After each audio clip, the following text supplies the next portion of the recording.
અને વિકસેલા સ્થાનોને ટુરિઝમથી જોડીને દેશ વિદેશના ટુરિસ્ટ આકર્ષિત કરવાની પણ દિશા આદરણીય વડાપ્રધાનશ્રીએ આપી છે.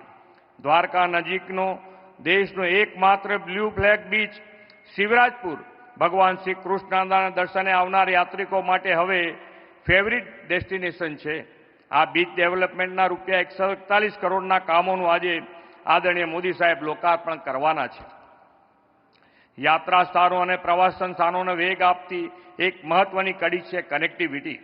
આદરણીય વડાપ્રધાનશ્રીના નેતૃત્વમાં દેશના નાના નાના ગામ આજે સડક નેટવર્કથી જોડાયા છે. આપણે ત્યાં પહેલા લોકો પાકા રસ્તાની માંગ કરતા હતા. અત્યારે જે સ્પીડ અને સ્કેલથી ઇન્ફ્રાસ્ટ્રક્ચરનો વિકાસ થઈ રહ્યો છે તેનાથી લોકોની 4 લેન અને 6 લેન રસ્તાઓની માંગ વધી છે. આજે જામનગર, રાજકોટ, પોરબંદરને જોડતા કાલાવાડથી ધોરાજી નેશનલ હાઈવેના વાઇડનિંગના કામનું ખાતમુહૂર્ત મોદી સાહેબ કરવાના છે. આદરણીય વડાપ્રધાન શ્રી નરેન્દ્રભાઈ મોદીએ વીજળી, પાણી અને આવાસો જેવી માળખાકીય સુવિધાઓને જન જન સુધી પહોંચાડીને ઇઝ ઓફ લિવિંગ વધાર્યું છે.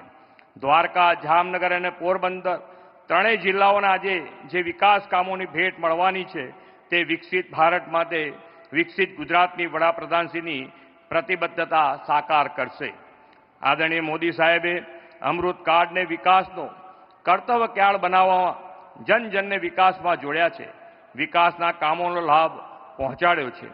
વિકસિત ભારત 2047ના નિર્માણની આ દિશામાં આપણે પણ વિકસિત ગુજરાત 2047થી ઉત્તમ યોગદાન આપીશું એવો વિશ્વાસ આપી આપ સૌનું સ્વાગત કરીને વિરમું છું. ભારત માતા કી જય. વંદે માતરમ. જય જય ગરવી ગુજરાત. જય દ્વારકાધીશ.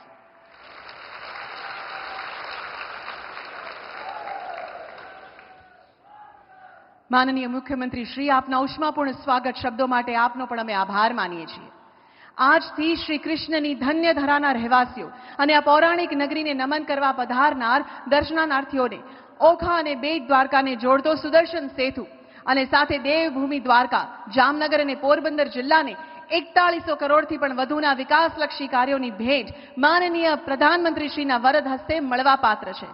તો આવો દ્વારકા, ગુજરાત અને દેશની વિકાસ યાત્રાને વધુ વેગવંતી બનાવવા માનનીય પ્રધાનમંત્રીશ્રીને નમ્ર વિનંતી કરીએ કે આપ સુદર્શન સેતુ અને વિવિધ વિકાસલક્ષી કાર્યોનું રિમોટ દ્વારા વિધિવત લોકાર્પણ અને ખાતમુહૂર્ત કરશો.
बिंदु बिंदु अमृत सिंधु तिमिर नाशिनी ज्योतिका कण कण कृष्ण समाहिता मुक्तिदायिनी द्वारिका। गुजरात के पश्चिम में रत्नाकर सागर के तट पर बसा जिला है देवभूमि द्वारका। कंस वध के बाद भगवान श्री कृष्ण अपनी प्रजा के साथ यहीं समुद्र तट पर आकर बसे थे। अपने लोगों के लिए उन्होंने बनाई थी स्वर्ण नगरी द्वारिका।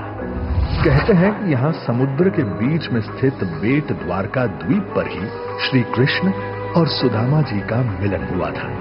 गोमती नदी के तट पर स्थित इस पवित्र भूमि पर प्राचीन एवं भव्य द्वारकाधीश मंदिर और इसके सानिध्य में कई पवित्र तीर्थ स्थल हैं। हर साल लाखों श्रद्धालु द्वारकाधीश की इस पावन भूमि के दर्शन को आते हैं। श्री कृष्ण के शासन के स्वर्ण काल का साक्षी बना द्वारका आज भारत के अमृत काल में साक्षी बनने जा रहा है आस्था और आधुनिकता के मिलन का। क्योंकि भारत के यशस्वी प्रधानमंत्री श्री नरेंद्र मोदी द्वारका की इस पवित्र धरा से गुजरात और देश के चरणों में देने जा रहे हैं 4000 करोड़ रुपए से अधिक के विकास प्रकल्पों की सौगात, जिसमें प्रमुख है रत्नाकर सागर में ओखा और बेट द्वारका को जोड़ता 980 करोड़ रुपयों की लागत से बना केबल स्टेड सुदर्शन सेतु, आकर्षक और आलिशान इंजीनियरिंग की एक अद्भुत कमाल। यहां आने वाले पर्यटकों को बेट द्वारका तक पहुंचने में अभी तक नावों का इस्तेमाल करना पड़ता था, लेकिन अब इस सेतु की वजह से यात्रा बेहद तेज और सुरक्षित होगी। वहीं बेट द्वारका के लोगों को भी सीधी सड़क कनेक्टिविटी मिलेगी। अत्याधुनिक तकनीक से बना ये ब्रिज 30 मीटर चौड़ा है और 2.25 किलोमीटर से अधिक लंबा। इसके 500 मीटर लंबे मध्य हिस्से को भूमि का आधार न लेते हुए सिर्फ केबल के द्वारा धारण किया गया है। इस प्रकार के कर्व लाइन पाइलॉन के उपयोग से बना भारत का यह सबसे पहला और विश्व का दूसरा ब्रिज है।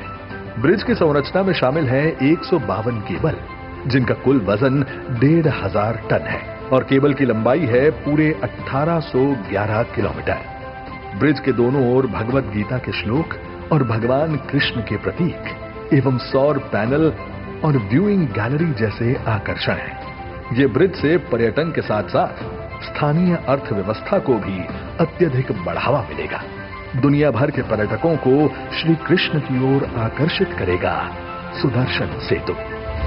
इसके साथ ही माननीय प्रधानमंत्री जी कर रहे हैं 620 करोड़ रुपए से अधिक के प्रोजेक्ट्स के अंतर्गत जामनगर के सिक्का थर्मल प्लांट में फ्लू गैस डीसल्फराइजेशन सिस्टम का भूमि पूजन और कालावड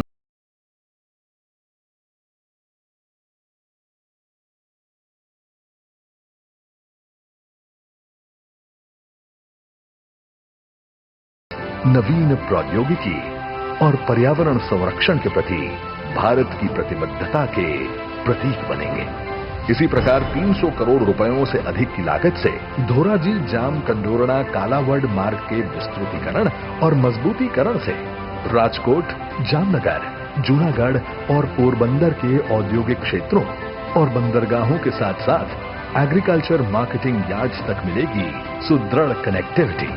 तो राजकोट जेतलसर सोमनाथ एवं जेतलसर वानस जालिया और राजकोट ओखा के बीच इलेक्ट्रिफिकेशन की 600 करोड़ रुपयों से अधिक की रेल सेवाओं के प्रकल्पों का भी माननीय प्रधानमंत्री जी करने वाले हैं लोकार्पण। इन परियोजनाओं के पूरा होने से इस इलाके के लोगों को अब विद्युतीकरण से तेज एवं इको फ्रेंडली रेल सेवा उपलब्ध होगी तथा द्वारकाधीश आने वाले श्रद्धालुओं की भी यात्रा सुगम बनेगी। वहीं 100 करोड़ रुपयों से अधिक की लागत से जामनगर में बनने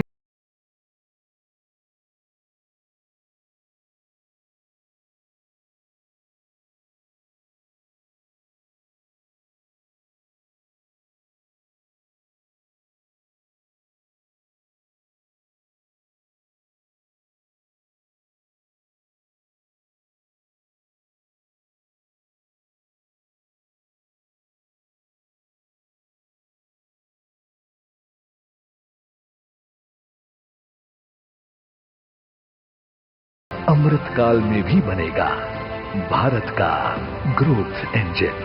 त्रेता युग में भगवान श्री राम का राम सेतु और अब अमृतकाल में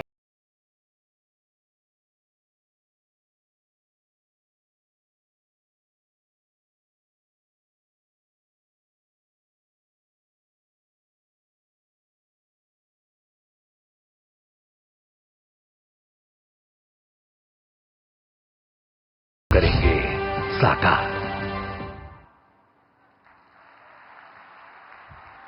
માનનીય પ્રધાનમંત્રી શ્રી દ્વારકા અને વિવિધ ક્ષેત્રને અનેક સોગાતો થકી વધુ વિકસિત, વધુ સશક્ત બનાવવા માટે આપનો ખૂબ ખૂબ આભાર। जिनकी उच्च ऊर्जा, अद्वितीय कार्यक्षमता एवं प्रतिबद्धता ने देश को एक नई ऊंचाइयों की ओर ले जाने का मार्ग प्रशस्त किया है, ऐसे सशक्त, समृद्ध और समर्पित भारत देश के विकास पुरुष और यशस्वी प्रधानमंत्री श्री नरेंद्र मोदी जी को आइए तालियों की बौछार के साथ उनके विशेष संबोधन के लिए सादर आमंत्रित करते हैं।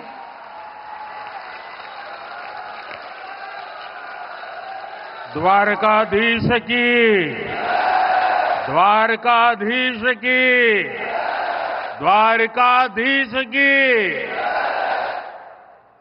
मंच पर उपस्थित गुजरात के लोकप्रिय मुख्यमंत्री श्रीमान भूपेंद्र भाई पटेल, संसद में मेरे सहयोगी गुजरात प्रदेश भारतीय जनता पार्टी के अध्यक्ष श्रीमान सी.आर. पाटिल, अन्य सभी महानुभाव और गुजरात के मेरे प्यारे भाइयों और बहनों, સૌથી પહેલા તો માતૃ સ્વરૂપા અમારી આહિર રાણીઓ એમણે જે ઓવારણા લીધા એમનો હું શ્રદ્ધાપૂર્વક આદરપૂર્વક પ્રણામ કરીને આભાર માનું છું. થોડા દિવસ પહેલા સોશિયલ મીડિયામાં એક વિડીયો બહુ વાયરલ થયો. દ્વારકામાં 37,000 આહિરાણી એક સાથે ગરબા કરે તો લોકો મને બડા ગર્વથી કહેતા હતા કે સાહેબ આ દ્વારકામાં 37,000 આહિરાણી. મેં કહ્યું ભાઈ તમને ગરબો દેખાડો, પણ ત્યાંની એક બીજી વિશેષતા છે કે આ 37,000 આહિરાણી જ્યારે ત્યાં ગરબા કરતી હતી ને ત્યારે ત્યાં ઓછામાં ઓછું 25,000 કિલો સોનું એમના શરીર ઉપર હતું. આ તો આંકડો હું ઓછામાં ઓછું કહું છું. જ્યારે લોકો જાણે કે શરીર પર 25,000 કિલો સોનું અને ગરબા, લોકોને આશ્ચર્ય થાય છે. એવી આ માતૃ સ્વરૂપા આપ સૌએ મારા ઓવારણા લીધા, આપના આશીર્વાદ મળ્યા. હું સૌ આહિરાણીનો માથું નમાવીને આભાર માનું છું. भगवान श्री कृष्ण की कर्मभूमि द्वारिका धाम को मैं श्रद्धापूर्वक नमन करता हूं. देवभूमि द्वारिका में भगवान कृष्ण द्वारिकाधीश के रूप में विराजते हैं. यहां जो कुछ भी होता है वो द्वारिकाधीश की इच्छा से ही होता है. आज सुबह मुझे मंदिर में दर्शन का, पूजन का सौभाग्य मिला.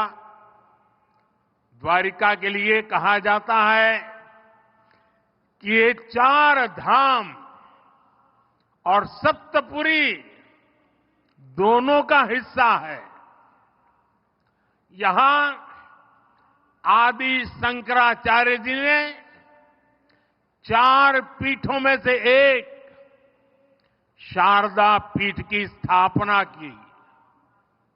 यहां नागेश्वर ज्योतिर्लिंग है, रुक्मिणी देवी मंदिर है, आस्था के ऐसे अनेक केंद्र है. और मुझे बीते दिनों देश काज करते करते देव काज के निमित्त देश के अनेक तीर्थों की यात्रा का सौभाग्य मिला है. आज द्वारिका धाम में भी उसी दिव्यता को अनुभव कर रहा हूं. आज सुबह ही मुझे ऐसा एक और अनुभव हुआ. मैंने वो पल बिताए जो जीवन भर मेरे साथ रहने वाले हैं. मैंने गहरे समुद्र के भीतर जाकर प्राचीन द्वारिका जी के दर्शन किए.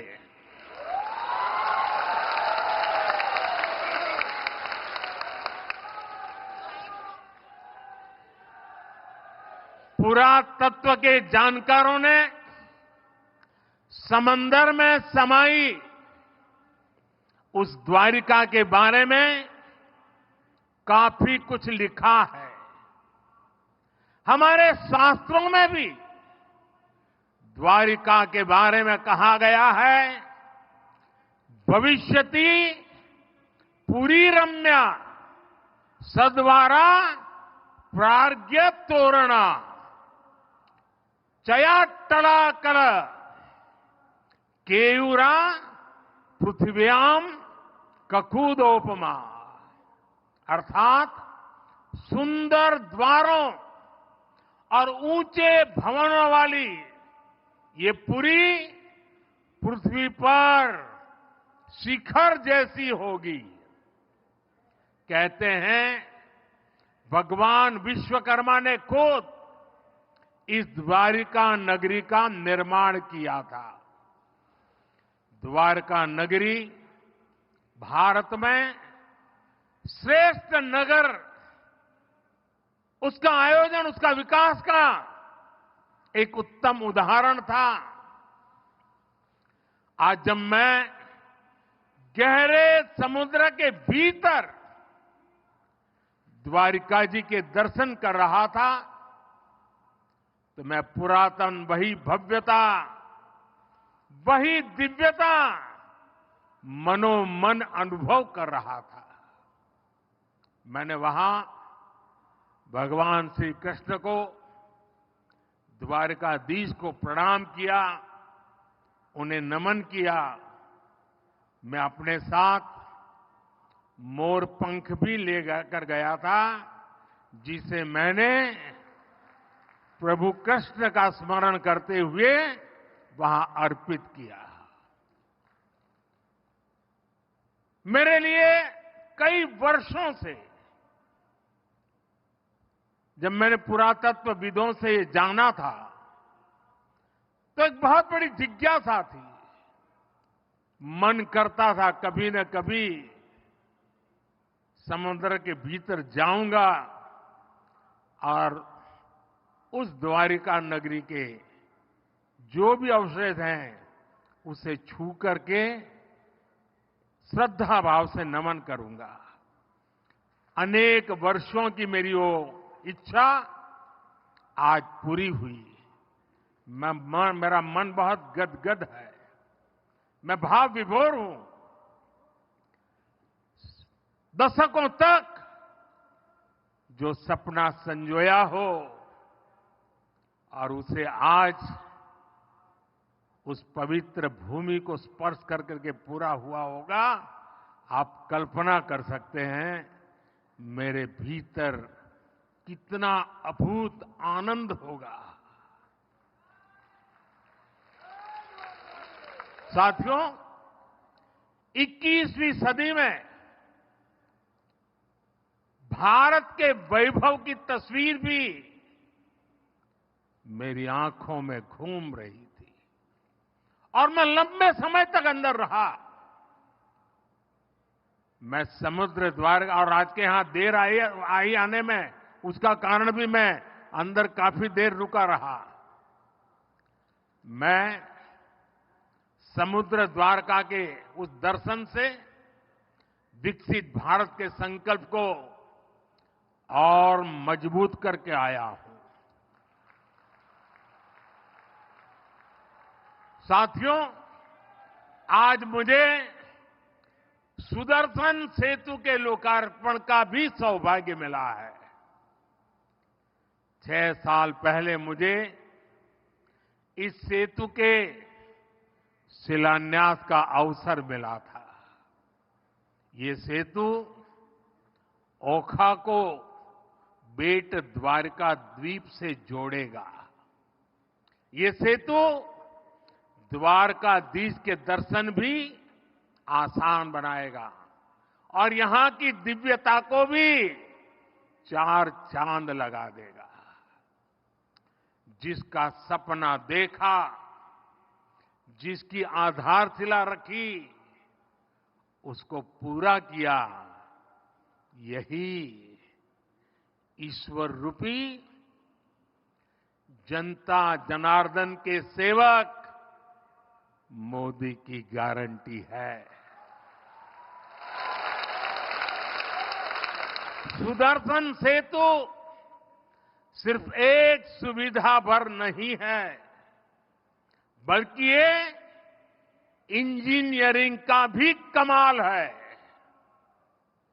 और मैं तो चाहूंगा इंजीनियरिंग के, स्ट्रक्चरल इंजीनियरिंग के विद्यार्थी आकर के इस सुदर्शन सेतु का अध्ययन करें। ये भारत का अब तक का सबसे लंबा केबल आधारित ब्रिज है। मैं सभी देशवासियों को इस आधुनिक और विराट सेतु के लिए बहुत बहुत बधाई देता हूं। અને આજે જ્યારે આવડું મોટું કામ થાય છે ત્યારે એક જૂની વાત યાદ આવે છે। રશિયામાં અસ્ટ્રાખાન નામનું એક રાજ્ય છે। ગુજરાત અને અસ્ટ્રાખાન સાથે સિસ્ટર સ્ટેટનો આપણો નાતો છે। તો જ્યારે હું મુખ્યમંત્રી હતો ત્યારે રશિયાના એ અસ્ટ્રાખાન રાજ્યમાં એમણે મને નિમંત્રણ આપ્યું, હું ગયો હતો। અને જ્યારે ત્યાં ગયો તો મારા માટે આશ્ચર્ય હતું કે ત્યાં જે સારામાં સારી બજાર હોય, મોટામાં મોટો મોલ હોય, તો એનું નામ ઓખા ઉપર જ હોય। બધાના નામ પર ઓખા। મેં કહ્યું કે ઓખા કેમ રાખ્યું છે? તો સદીઓ પહેલા આપણા લોકો અહીંથી વ્યાપાર માટે ત્યાં જતા અને અહીંથી જે ચીજો જાય એને ત્યાં ઉત્તમમાં ઉત્તમ ચીજો માનવામાં આવતી। એના કારણે જે સદીઓ પછી પણ ઓખા નામની દુકાન હોય, ઓખા નામનો મોલ હોય, તો ત્યાંના લોકોને લાગે કે આ ખૂબ ઊંચી ગુણવત્તાવાળી વસ્તુ અહીંયા મળે છે।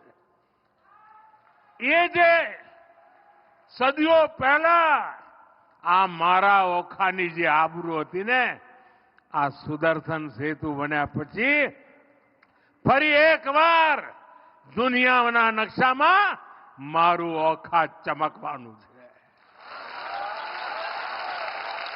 साथियों, आज जब मैं सुदर्शन सेतु को देख रहा तो कितनी ही पुरानी बातें भी याद आ रही है।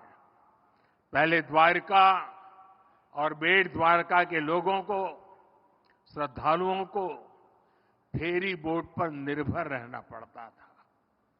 पहले समंदर और फिर सड़क से लंबा सफर करना पड़ता था।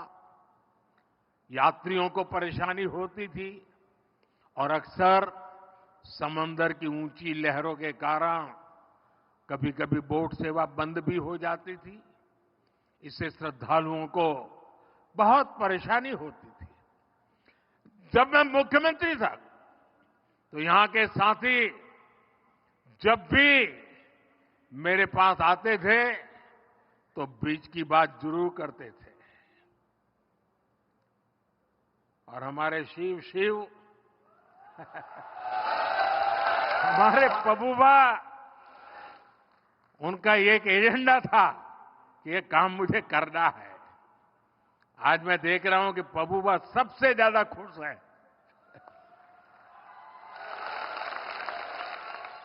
साथियों, मैं तब की कांग्रेस की केंद्र सरकार के सामने बार बार ये बातें रखता था, लेकिन कभी उन्होंने इस पर ध्यान नहीं दिया। इस सुदर्शन सेतु का निर्माण यह भी भगवान श्री कृष्ण ने मेरे ही भाग्य में लिखा था। मुझे खुशी है कि मैं परमात्मा का आदेश का पालन करके इस दायित्व को निभा पाया हूं। इस पुल के बनने से अब देश भर से यहां आने वाले श्रद्धालुओं को बहुत सुविधा होगी। इस पुल की एक और विशेष बात है, इसमें जो शानदार लाइटिंग हुई है, उसके लिए बिजली पुल पर लगे सोलर पैनल से ही जुटाई जाएगी। सुदर्शन सेतु में 12 टूरिस्ट गैलरी बनाई गई है। आज मैंने भी इन गैलरियों को देखा है। ये अद्भुत है, बहुत ही सुंदर है, सुदर्शन ही है। इनसे लोग अथाह नीले समंदर को निहार पाएंगे। साथियों, आज इस पवित्र अवसर पर मैं देवभूमि द्वारका के लोगों की सराहना भी करूंगा। यहां के लोगों ने स्वच्छता का जो मिशन शुरू किया है, और मेरे पास लोग सोशल मीडिया से वीडियो भेजते थे कि द्वारिका में कितनी जबरदस्त सफाई का काम चल रहा है। आप लोग खुश है ना? તમારા બધાને આનંદ થયો ના સફાઈ થઈ તો? એકદમ બધું સાફ સાફ લાગે છે ને? પણ હવે તમારી જવાબદારી શું? પાછું મારે આવવું પડશે સાફ કરવા? એ તમે આને સાફ રાખશો કે નહીં? જરા હાથ ઊંચા કરીને કહો. હવે આપણે દ્વારકાને ગંદી નહીં થવા દઈએ. મંજૂર? मंजूर? देखिए, विदेश के लोग यहां आएंगे, अनेक श्रद्धालु आएंगे। जब वो स्वच्छता देखते हैं ना, तो आधा तो उनका मन आप जीत ही लेते हैं। साथियों, जब मैंने देशवासियों को नए भारत के निर्माण की गारंटी दी थी, तो ये विपक्ष के लोग जो आए दिन मुझे गाली देने के शौकीन है, वो उसकी भी मजाक उड़ाते थे। आज देखिए, लोग नया भारत अपनी आंखों से बनता हुआ देख रहे हैं। जिन्होंने लंबे समय तक देश पर शासन किया, उनके पास इच्छा शक्ति नहीं थी। सामान्य जन को सुविधा देने की नीयत और निष्ठा में खोट थी। कांग्रेस की पूरी ताकत एक परिवार को ही आगे बढ़ाने में लगती रही। अगर एक परिवार को ही सब कुछ करना था, तो देश बनाने की याद कैसे आती? इनकी पूरी शक्ति इसी बात पर लगती थी कि 5 साल सरकार कैसे चलाएं, घोटालों को कैसे दबाएं। तभी तो 2014 से पहले के 10 सालों में भारत को ये सिर्फ 11वें नंबर की इकोनॉमी बना पाए। जब अर्थव्यवस्था इतनी छोटी थी, तो इतने विराट देश के ऐसे विराट सपनों को पूरा करने का सामर्थ्य भी उतना नहीं था। जो थोड़ा बहुत बजट इंफ्रास्ट्रक्चर के लिए रहता था, वो ये घोटाले करके लूट लेते थे। जब देश में टेलीकॉम इंफ्रास्ट्रक्चर को बढ़ाने का समय आया, कांग्रेस ने 2G घोटाला कर दिया। जब देश में स्पोर्ट्स इंफ्रास्ट्रक्चर को आधुनिक बनाने का अवसर आया, कांग्रेस ने कॉमनवेल्थ घोटाला कर दिया।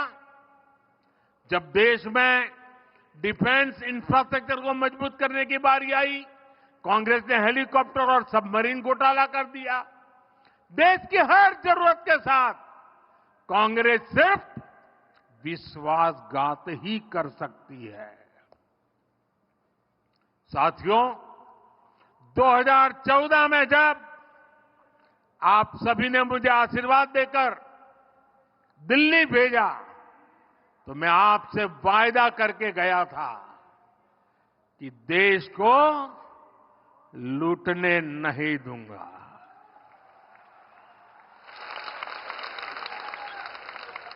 कांग्रेस के समय में जो हजारों करोड़ के घोटाले होते रहते थे, वो सब अब बंद हो चुके हैं। बीते 10 वर्षों में हमने देश को दुनिया की 5वें नंबर की आर्थिक ताकत बना दिया और इसका परिणाम आप पूरे देश में ऐसे नव्य, भव्य और दिव्य निर्माण कार्य देख रहे हैं। एक तरफ हमारे दिव्य तीर्थ स्थल आधुनिक स्वरूप में सामने आ रहे हैं, तो दूसरी तरफ मेगा प्रोजेक्ट से नए भारत की नई तस्वीर बन रही है। आज आप देश का ये सबसे लंबा केबल आधारित सेतु गुजरात में देख रहे हैं। कुछ दिन पहले ही मुंबई में देश का सबसे लंबा सी ब्रिज पूरा हुआ। जम्मू कश्मीर में चिनाब पर बना शानदार ब्रिज आज दुनिया भर में चर्चा का विषय है। तमिलनाडु में भारत का पहला vertical lift bridge new Pamban bridge भी तेजी से काम चल रहा है। असम में भारत का सबसे लंबा नदी सेतु भी बीते 10 वर्ष में ही बना है। पूरब, पश्चिम, उत्तर, दक्षिण चारों तरफ ऐसे बड़े निर्माण हो रहे हैं।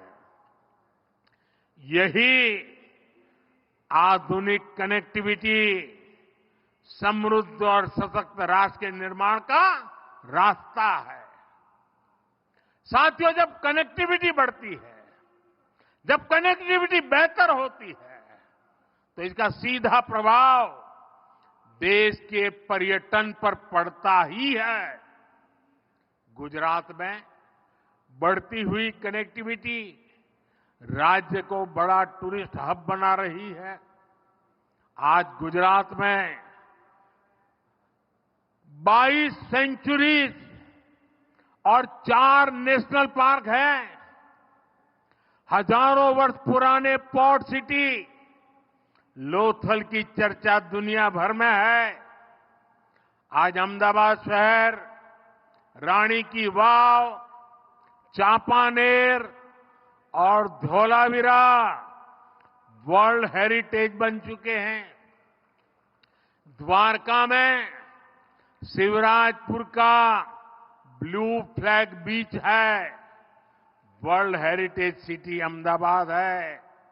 एशिया का सबसे लंबा रोपवे ये हमारे गिरनार पर्वत पर है। गिर वन, एशियाटिक लायन ये हमारे गिर के जंगलों में पाए जाते हैं। दुनिया की सबसे ऊंची प्रतिमा सरदार साहब की स्टैच्यू ऑफ यूनिटी गुजरात के एकता नगर में है। रणोत्सव में आज दुनिया भर के पर्यटकों का मेला लगता है। कच्छ का धोर्डो गांव दुनिया के सर्वोत्तम पर्यटन गांवों में गिना जाता है। नड़ाबेट राष्ट्रभक्ति और पर्यटन का एक महत्वपूर्ण केंद्र बन रहा है। विकास भी, विरासत भी, इस मंत्र पर चलते हुए गुजरात में आस्था के स्थलों को भी संवारा जा रहा है। द्वारिका, सोमनाथ, पावागढ़, मोढेरा, अंबाजी ऐसे सभी महत्वपूर्ण तीर्थ स्थलों में सुविधाओं का विकास किया गया है। अंबाजी में ऐसी व्यवस्था की गई है कि 52 शक्तिपीठों के दर्शन एक जगह हो जाते हैं। आज गुजरात भारत आने वाले विदेशी पर्यटकों की पसंद बनता जा रहा है। वर्ष 2022 में भारत आए 85 लाख से अधिक पर्यटकों में हर 5वां पर्यटक गुजरात आया है। पिछले वर्ष अगस्त तक करीब 15.5 लाख पर्यटक गुजरात आ चुके हैं। केंद्र सरकार ने विदेशी पर्यटकों को जो ई वीजा की सुविधा दी है, उसका भी लाभ गुजरात को मिला है। पर्यटकों की संख्या में हो रही ये वृद्धि गुजरात में रोजगार और स्वरोजगार के नए अवसर बना रही है। साथियों, मैं जब भी सौराष्ट्र आता हूं, यहां से एक नई ऊर्जा लेकर जाता हूं। सौराष्ट्र की ये धरती संकल्प से सिद्धि की बहुत बड़ी प्रेरणा है। आज सौराष्ट्र का विकास देखकर किसी को भी एहसास पहले कभी नहीं होगा कि पहले यहां जीवन कितना कठिन हुआ करता था। हमने तो वो दिन भी देखे हैं जब सौराष्ट्र का हर परिवार, हर किसान बूंद बूंद पानी के लिए तरसता था। यहां से लोग पलायन करके दूर दूर पैदल चले जाते थे।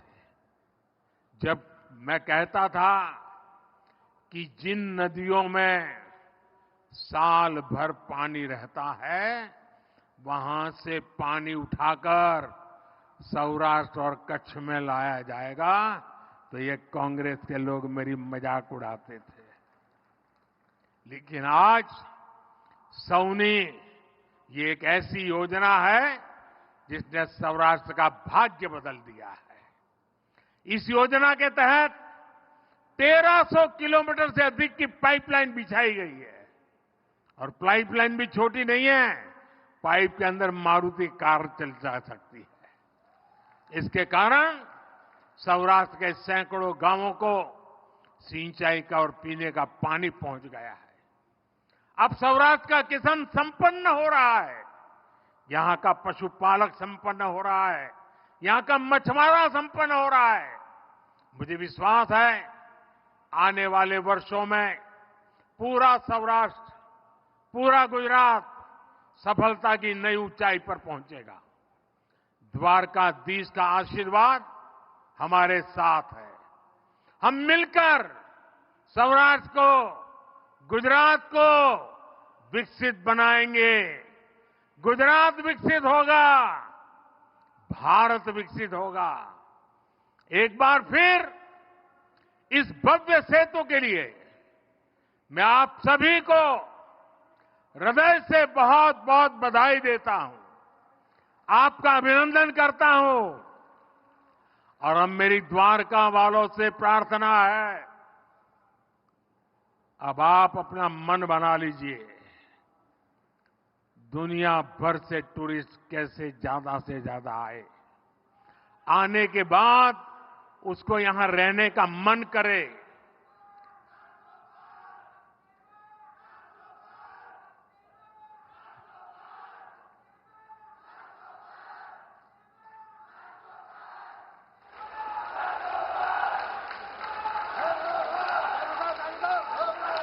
मैं आपकी इस भावना का आदर करता हूं। मेरे साथ बोलिए, द्वारिकाधीश की, द्वारिकाधीश की, द्वारिकाधीश की। भारत माता की, भारत माता की, भारत माता की। बहुत बहुत धन्यवाद।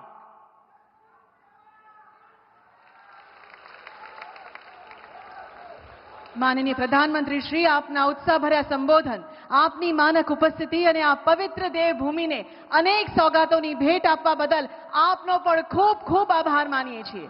આવો ફરી એકવાર તાળીઓના નાદથી માનનીય પ્રધાનમંત્રીશ્રીનો આભાર માનીએ અને ફરી પવિત્ર ધામમાં પધારવાનું નિમંત્રણ આપી આવજો કહીએ।